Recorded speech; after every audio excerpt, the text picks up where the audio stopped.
টাঙ্গাইলে অনুমোদন না নিয়ে নির্মাণ হচ্ছে বহুতল ভবন।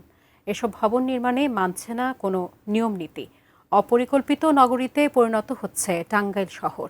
বিস্তারিত জানাতে টাঙ্গাইল সাবালিয়া এলাকা থেকে যুক্ত হচ্ছেন প্রতিনিধি নওশাদ রানা সানভি। সানভি, নিয়ম না মেনে নির্মাণ হচ্ছে বহুতল ভবনগুলো, এটার আসলে কারণটা কি? কেন এত অনিয়ম? আপনি আমাদেরকে বিস্তারিত জানাবেন। ধন্যবাদ আপনাকে। আমি এই মুহূর্তে দাঁড়িয়ে আছি টাঙ্গাইলের সাবালিয়া পাঞ্জাপাড়া এলাকাতে। আমার পাশে যে ভবনটি দেখতে পাচ্ছেন ডিম প্যালেস নামে, 9 তলা কিন্তু অনুমোদন ছাড়াই নির্মাণ হয়ে গিয়েছে এই ভবনটি। শুধু এই ভবন না, টাঙ্গাইল শহরে কিন্তু এই ভবনের মতো 500-রও উপরে ভবন অনুমোদন ছাড়াই নির্মাণ হয়েছে। পৌরসভা বলছে যে তাদের বিভিন্ন নোটিশ করা হচ্ছে যেন ভবনের কাজ বন্ধ রাখা হয়, কিন্তু ভবন মালিকরা কিন্তু সেই নোটিশকে কিন্তু বৃদ্ধা আঙ্গুল দেখে তাদের নির্মাণ কাজ চালিয়েই যাচ্ছে।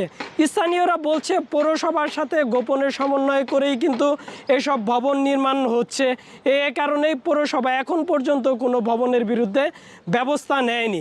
এছাড়াও কিন্তু এই ভবন না, শুধু টাঙ্গাইল শহরে যে ভবনগুলি নির্মাণ হচ্ছে জেলা প্রশাসনের তদারকি করার কথা, সেই ভবনগুলিরও কিন্তু তদারকি করছে না জেলা প্রশাসন। এছাড়াও পৌরসভার পরিকল্পনাবিদ আমি শহীদুল ইসলামের সাথে কথা বলেছি কিছুক্ষণ আগে। তিনি বলছে যে এই ভবনগুলি যদি পরবর্তীতে অনুমোদন দেওয়া হয় 10 গুণ জরিমানার বিধান রয়েছে এবং লোকাল প্রভাব খাটিয়ে কিন্তু এসব ভবন নির্মাণ হচ্ছে।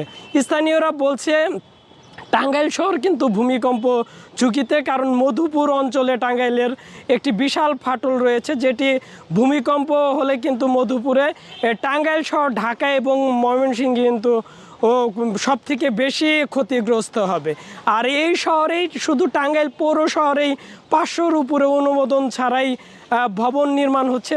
প্রশাসন নীরব দর্শকের ভূমিকা পালন করছে।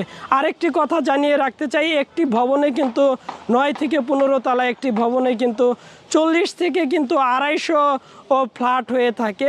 এসব ফ্ল্যাটের মালিক কিন্তু দেখা যায় সরকারি অফিসের পিয়ন থেকে শুরু করে কর্মকর্তারা 4-5টি করে তারা ফ্ল্যাট কিনছে।